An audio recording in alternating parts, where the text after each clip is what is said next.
Hello, everybody, and welcome back. Thank you very much for joining me. My name is Deborah Hatswell, and you're listening to BBR Investigations.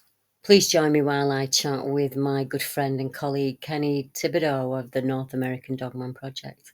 We chat about all things Dogman. You know, one of the things that gets me, Kenny, is when you've been in the business as long as you and I, you've seen hoaxes that came out years ago that are now trending again on Twitter. And we were talking in Messenger, weren't we, about the Gable film, as they call it. So bad. I've actually recently been introduced to a new theory too, potentially about how Ape Canyon was hoaxed, just in regards of them not wanting people to come up into that area to hunt. Don't get me wrong, there were other Sasquatch sightings that have gone there, hence the name Ape Canyon. Yet Jody Cook and some other people that I value their opinions have some really interesting thoughts on that and plugged some pretty good holes into that story.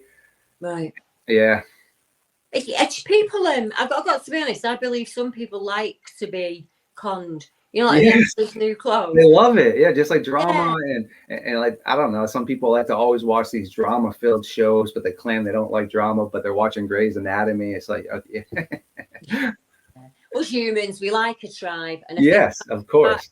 We like a tribe, don't we? And part of that tribe is like cheering your tribe members on. So I get 1,000. it. I get it, you know.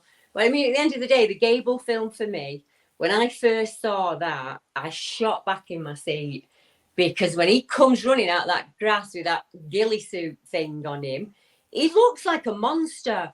But he's as we say in England, his ass ends up. It's the wrong way for a bear. Yes.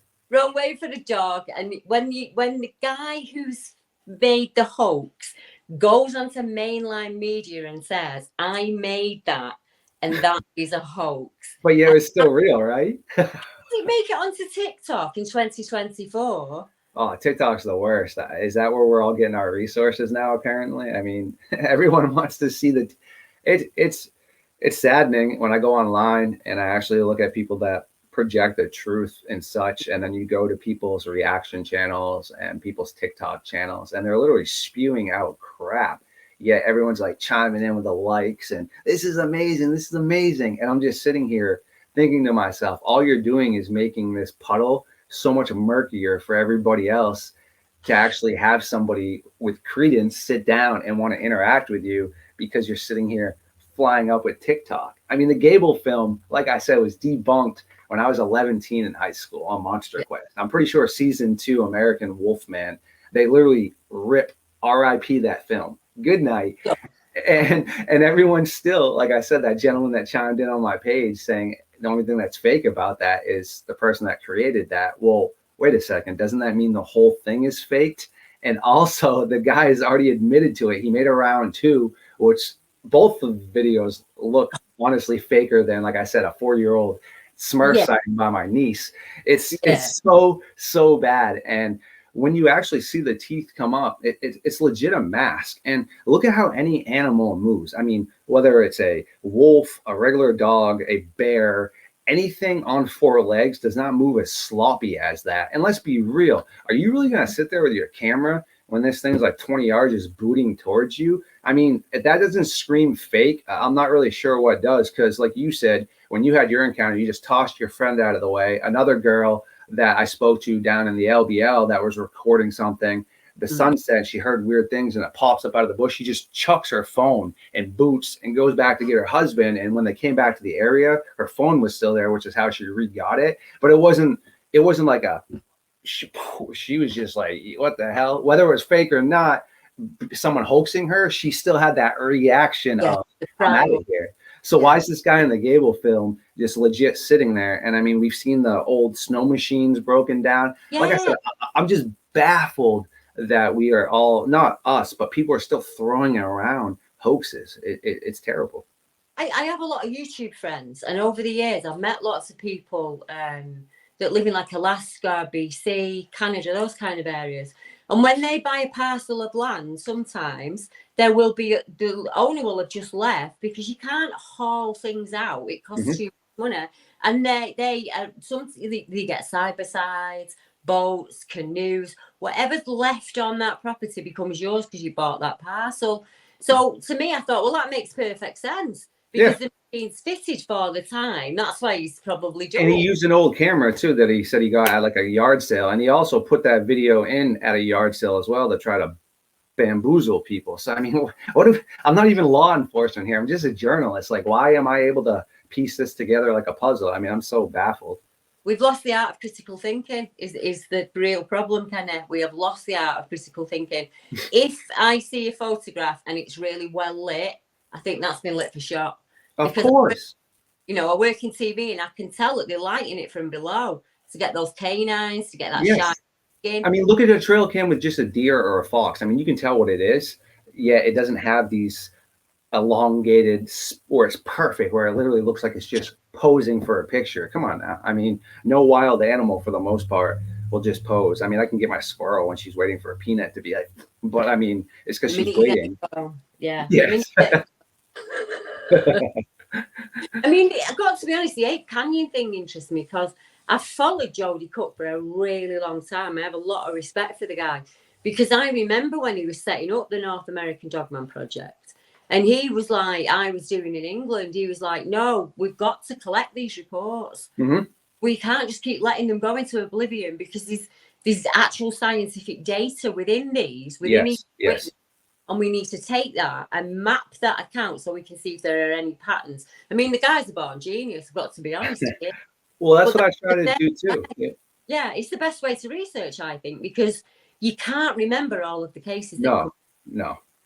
And it's really important too, because I actually ran into that before I started documenting things. I had all kinds of stuff in my mind, and just over the years I had written down, just literally plugged away everywhere. And then when Shane and Jody recruited me to come on board, I was like, okay, well, maybe I should put this all in one spec. And that's what I tell people is what I've done is I have my own research. I have Jody's research. I have Linda Godfrey's research. I have your research. So if something happens in regards to myself or anybody else, it's collected, it's documented, and it can be built off. It can be shared with other individuals. And that to me is the point of what we all should be doing is, as you said, preserving people that have the quality research and making sure that you can build off it, because it's like in the past, Dogman's just pretty much fallen through the hands of time when it comes to history. Yet we have people back in 290 BC, such as Herodotus and Alexander the Great, speaking of this. Last time I checked,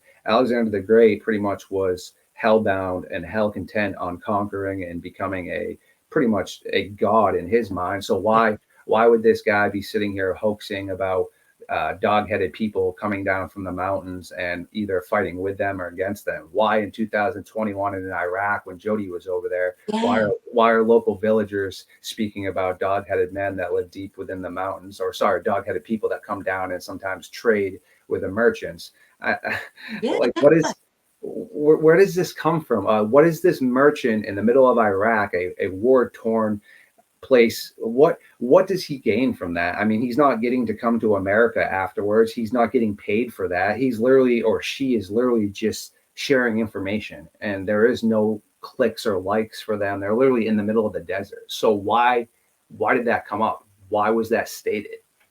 They need to get the story out there. I was speaking with Nick Valenti not last night, the night before, and I said to him, I don't think people realise the history of werewolf or wolf-headed men within the UK. In Ireland, the very first, one of our very first gods was called Aratek, depending on how you pronounce it. And he was a wolf-headed man. He had 3 daughters that married wolf-headed men, you know. So, but how do the natives in Ireland in the 1st century have a similar tale to an American tribe in the Métis Indians in Canada when there was no global communication? What about the Dogrid tribe up in Canada as well? I'm not sure if they're still actually a indigenous tribe, but when they were around, it was reported that they were ancestors from dog-headed men as well, the Dogrid tribe up in Canada. Like you said, it's definitely interesting, and there's just so much credence to it. I mean, you have the northern Indian tribes, the northern African tribes, the ones that live near the Greeks in Iraq. And if you look at those mountain ranges, they all do pretty much connect to each other in regards of there could be people or a race of individual hominoids that are up there living. And like I said, at the end of the day, why were the Greeks talking about this? I mean, they look at their history. They don't document things that aren't documented by other people. They don't really make fairy tales. They literally documented what happened and conquered. We are trying to become the best. That's it. They didn't have time for hoaxes. Same thing with Hitler in World War II. Why is Hitler sitting here hoaxing a video about a dog woman or a dog man that was actually supposedly terrorizing his group of SS? What does a man that's hell-bent on conquering the world, how does that do anything? How does that help? How are you're wasting your time, you're wasting your military assets, you're wasting your money, you're wasting all of that to make a hoax back in the 40s. Wait, what? Exactly. And we also know the stories have come out of Poland and the southern Europe, the countries there, like Belarus, that kind of thing, where we're talking pre-war stories of children missing from the villages, being taken into underground bases and not ever appearing again. There's a story of a boy after the war, after the Second World War, in one of the forests in, I think it was Poland, and there were a lot of old army shafts and things like that that was still out there from the German occupation. And those, we have them here in the UK, they fill up with water eventually, and they just become long, like a mine shaft, just full of water. Debris. And he went missing. He was playing in the woodlands with his friends, and they all ran off home, and he fell into this shaft, and they didn't know. None of the kids really noticed that he hadn't come back with them. So it got to bedtime, and then the parents realised this boy is missing. So they all go out on a hue and cry, can't find him. They do eventually find him in the morning, and he's alive.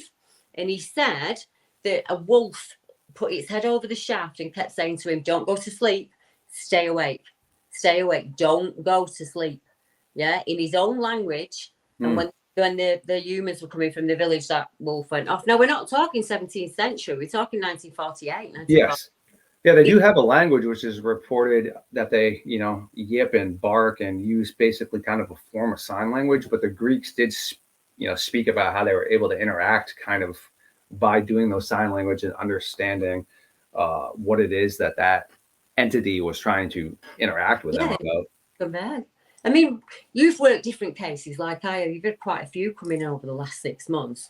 Some of them are absolutely terrifying. Yes. And others can be benevolent in a way, so a helpful way. And I don't think people realise that. They think it's all violent or all fairies, and it's not. Each unique case is different, isn't it? You've got the and the creature that you see. Tell me one that you've been working on in the last couple of months, because you've done some amazing ones. Thank you. Now, I've been trying to get as much stuff out there as possible. I had a chance to speak to, I don't know if you've ever heard of Bobby Businger back in the Vidor, Texas case. Right. He was one of the first people to kind of interact with, at the time, what the media said was a werewolf. And he, 40 years later, has actually just been able to kind of speak about what went on. And he explains that it was this huge muscular guy that was howling and basically acting extremely strange, that kept banging on his house like so hard. It was shaking dishes and literally making pictures and stuff fall off the wall. Wow. Yeah, so that was a pretty interesting case to talk to him about that. I documented that. And then I got to talk to Keith Williams about the 1982 London, Ohio werewolf incident, basically, where there was a gentleman that was a drifter that lived in an old cabin down behind two railroad tracks, and he ended up being found dead one day. And on the inside of the cabin, there was a ton of scratch marks, and it smelled like wet dog. And there was literally no belongings in there. And there was a rumor that he had basically some sort of Nazi type ties, because at that point in time, there was a lot of drifters that were coming through.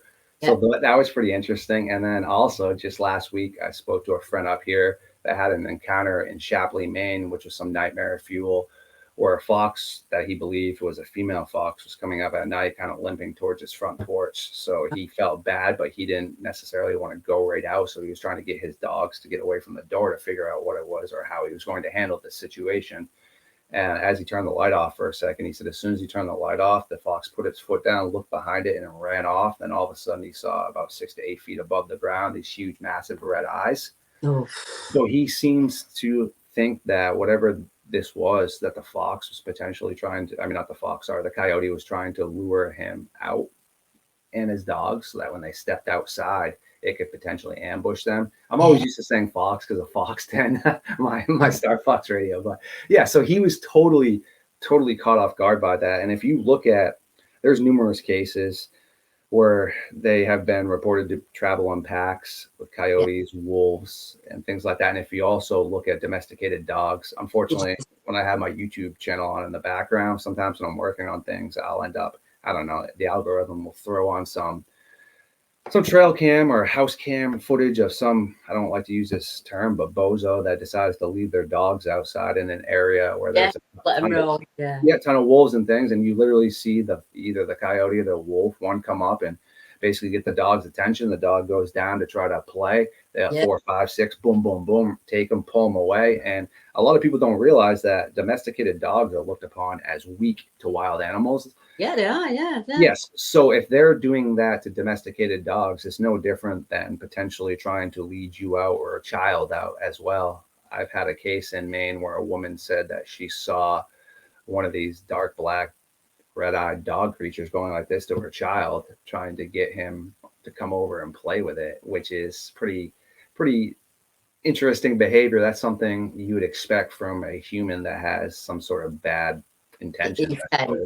Most definitely. I've done those cases here in the UK as well, where I'm thinking of one instantly in Finland where she's on a swing playing and it's outside the house and mum's not got her eye on it, but you can see it.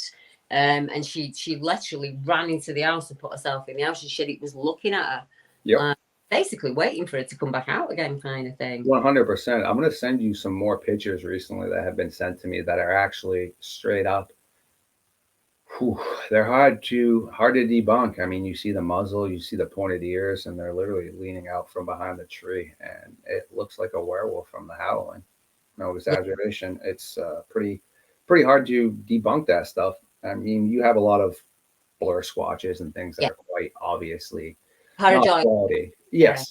I mean, people, that's what drives me nuts is people don't understand is that our minds just piece together things we don't understand. So when you go outside, it's no different than with you. I could think you were driving by, be like, hey, that's Lilith. What's up? And then you drive by and I was like, wait, that's not her whatsoever. But your mind is piecing that together. So it's no different than looking outside and seeing a shadow. And because you're already nervous, you're like, oh, wow, that's a Dogman. Well, explain this to me. If this Dogman's 5 feet away from you in a truck and you're sitting in your truck with your window down recording it, what keeps you safe? I mean, these things are ripped off the side of an RV. So do you really think that sitting in your truck, if this is a real Dogman 5 feet away, it's not going to have some sort of potential negative interaction with you? It's just you're just safe? That doesn't make any logical sense to me. No, it doesn't to me. And honestly, I've had witnesses say to me, well, when they've had an experience and then later on they'll say, will it come and get me? And I say, well, it already would have done. Yes, that's exactly. It's no different than if you and I are walking through India. By the time you see the tiger, you're done. I mean, occasionally you get lucky and, your squad, hey, there's a tiger up there. But usually by the time you see a predator, kudos, good night. It's like with a great white shark. When you see the great white shark, you're done. There is no, or the giant snake. I mean, I don't know. People just seem to not understand that these are apex predators that specialize in ambushing. I mean, why do hunters get ambushed by grizzly bears when they're out in the woods all the time? I mean, a grizzly bear is a pretty large entity that makes a ton of noise if it wants to, yet it creeps up on you. Yeah, it can be the quietest, most silent of things when it needs to be. That's it, isn't it? Even the T-Rex recently, when they were looking at the way the T-Rex and its feet were set up, same thing. Such a large animal could walk very quietly when needed. Apex predator. I mean, it's no different to a serial killer, is it? No, exactly. It's a hunger. And when they feel that hunger, they go into primal, stance, really. Yes, 1,000%. So.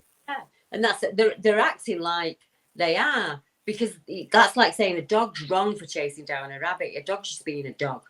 Yeah. Just doing what it was made to do, and us humans put our kind of spin on it about, oh, that's cruel, or That's why they did it. Yeah, trying to understand, but there really could be nothing behind it. It's super funny you just said that, because I have a huge theory about Portlock, Alaska, where if you look at that, no one ever 100% saw Sasquatch. They just saw large hominoid type figures in the forest. And at this point in time, you did have saber wolves up in there and the Audet, and there's all kinds of other terminologies for indigenous type wolfman or dogman. And if you look at the way that people were ripped apart and torn apart and body parts everywhere, that's a dog behavior. That's no different than when your dog just rips apart its chew toys. And I've had another case where two little kids, basically this dog person was living in a cabin in the forest, and one of them had befriended it, and the other kid was mortified because when he went up to the cabin, literally there was just chew toys everywhere, just like a dog would do. So if they didn't see the Sasquatch, they were ripped apart, thrown apart everywhere. That screams to me dogman behavior. And it's also like with Boggy Creek, when I dive into that stuff and you look at a lot of the reports, no one necessarily says they saw a Sasquatch. They say that they saw a hominoid type creature. So what if this hominoid was a dogman that had algae on it that was coming up out of the swamp? Why did this creature reach into the house to grab this man's wife while she was reading? That's dogman behavior. Why, when he got home, was he outside smoking a cigarette because his wife was mortified? Did this thing grab him off the porch and try to drag him into the forest, scared him so much that he literally ran through the screen door that was closed, cut himself up pretty bad, and had to go to the hospital? That again is dogman behavior and dogman type territorial aspects. So I think a lot of the potential legendary cryptid encounters are being mixed up. Yeah, I would agree, because there's also the Gugwig, and that's kind of middle ground. That's the baboon type of dogman form. Yes. And I wonder how many of those reports, it's come up recently for me in the UK, because the gentleman who was talking about it has been a researcher for over 20 years. And when he described this creature moving off, and this was the stance of it, Kenneth, it was like that as it ran. And we hear that so often in the canine creature. Have you heard about the crawl? A ton of the cases I get, they say it's almost kind of, like when a child is learning how to crawl a little bit, but I mean, it's up. It's got that military crawl, but it's fast. Yeah. The girl I spoke to in Auburn, there's been at least 6 or 7 type cases like that. I actually have a video from Mexico that I still can't debunk this, where a group of people are driving through the mountains. It seems like teenagers, and I don't know. It could be a llama, could be a large dog, hits the side of their truck. They hit it and it runs off. And you can see it's kind of got these pointed ears. So they get out, because if it was someone's pet, they didn't just want to drive off. And they're trying to call towards it. It's behind this tree, shaking the tree. Okay. And then it looks back at them and then crawls off in this weird crawl into the forest. And legit, that matches up with so many of the descriptions of how it moves. And that's not, it just didn't move like a human would move in that type of mannerism that quickly. Because if you look at the Gable film, it's a sloppy move. This thing looked very comfortable in that cloaking type crawl. And that's what I also try to explain to people. You got your werewolves and skinwalkers that are more of, if people want to talk about like the portals and the shape shifting, those are your skinwalkers. Those are your werewolf aspects. But when it comes to, the dogman, it's literally, like I said, a living entity, and they have tails, and they're doing these crawls where you can just tell it's a natural type motion, but it's so quick. So when people say they think of the predator type, like cloaking, okay, that would be out of my realm a little bit. I would push that probably into the skinwalker type aspects.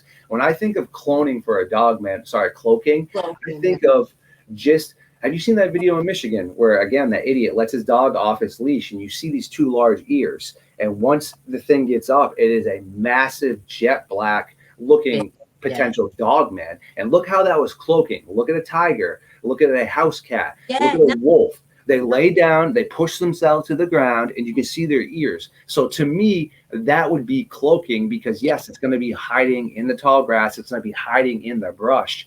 But when people, like I said, speak more of the predator type aspects, I think that's more of the portal hopping. And I mean, I'm aware of that. I do document that, but I specialize in dogman. So I don't go out of my way looking for the skinwalker type werewolf interactions. But if you start talking to me and in my head, I'm understanding this is what you're seeing, I'm still documenting it but I just would potentially send you more in a direction of somebody like Ryan Tremblay that specializes in the Wendigo. That's all you can. That we gatekeepers, you and I.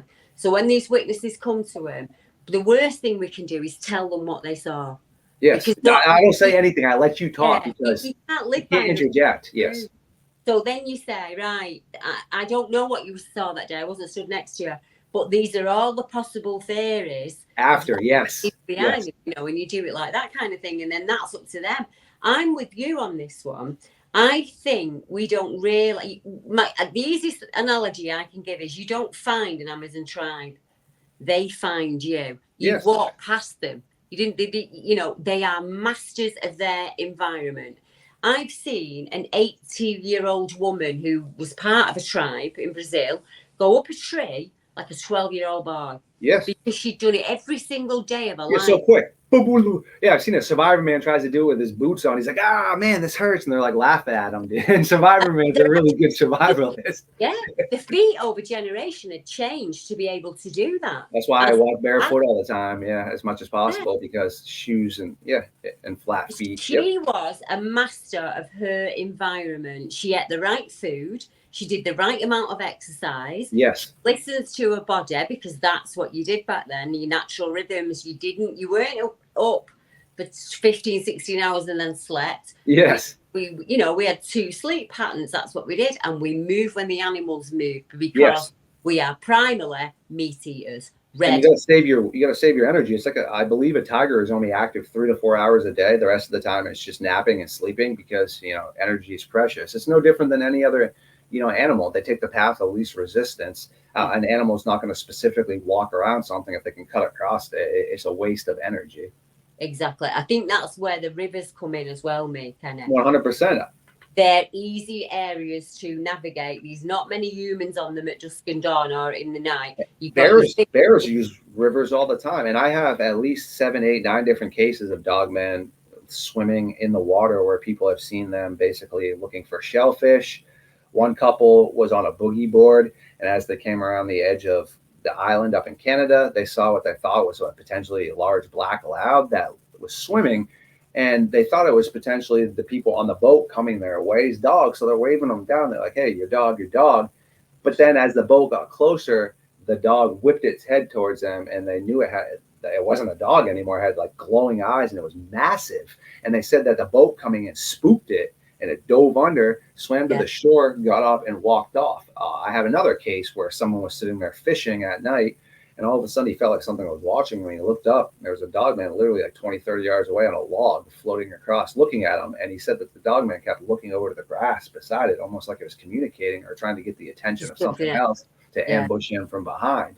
And then you have another case of a couple just sitting on the beach, and they saw splashing, and right out of the water, this 6 to 8 foot dog type creature comes out, looks at him, goes back to what it's doing, looking for shellfish or fish, dives down, swims away, and gets up on the across the bank and just walks away.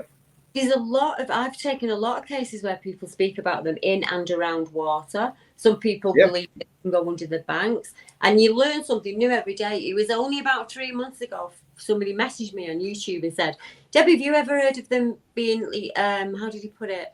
Hydrokinesis, so they can literally affect water in some way?" And I said, no, nobody's ever told me that theory before. So I had to look into it, and it's way back down against the ancient Greeks, that these dogman creatures can actually manipulate water in some way, which, I haven't done any research on it at all, Kenny. I've got so much going on, but it's an interesting thought, But it is. I think there's a section of them that are paranormal in some way, supernatural, dimensional. Yes. I think those are the werewolf type skinwalkers, like I said, yes. And then you've got your flesh and blood creatures. Yes. And then I think there's a section that we were talking about with Hitler and places like where human hybrids have been made. I definitely think, too, a dogman isn't as smart as a werewolf / skinwalker. And the reason I say that is because the werewolf skinwalker aspect still has the human part of it. And I've seen them do a lot more nefarious, malicious type behaviors. Like our tracker believes he's being harassed by a skinwalker. It pisses on his deck, his car. It literally just goes out of its way. Yeah, to piss him off. Yeah, just to screw with him. And that's like human type behavior, where a dog man, if you did piss it off, It might come back a couple times or rip your house up to, just like any other animal, to be like, hey, this is my territory. Yet they don't potentially But do yeah, they don't. that malicious type behavior. And recently I've been introduced to another pretty interesting theory too about dogmen being controlled to an extent by Sasquatch, basically as if you and I have guard dogs, which is super interesting because I would have to say, what happens if you and I allow our dog to run around the neighborhood all the time and it's just terrorizing everybody and eating their trash, attacking people? Well, someone's going to knock on your door and take your dog away. Okay. So if they are being used as guard dogs, which would make sense. I mean, other animals that are smarter than other animals do things like that. There's birds that roll eggs out of nests and put their egg in there, and then you raise their child. Survival of the fittest. So it could be that. And I mean, you have the Martin Groves case where he did see Sasquatch with the Dogman. But the question I would have to ask now is, when you look back in indigenous cultures, it's always been presumed that the Sasquatch is the protector of the forest. So if they are using Dogman now to kill people, well, we would have to literally completely reevaluate how Sasquatch are looked upon, which doesn't really make sense because the indigenous cultures all speak of them being guardians of the forest. And also, why do some people wake up to their horses having their manes braided and things like that? That doesn't seem like the malicious type behavior. Yet if they're using the dogs like that, or the dogmen, that is malicious type behavior. And you would think that Sasquatch would be smart enough to realize that if people keep on going missing throughout parks, it's just a matter of time before we're going to come looking for you.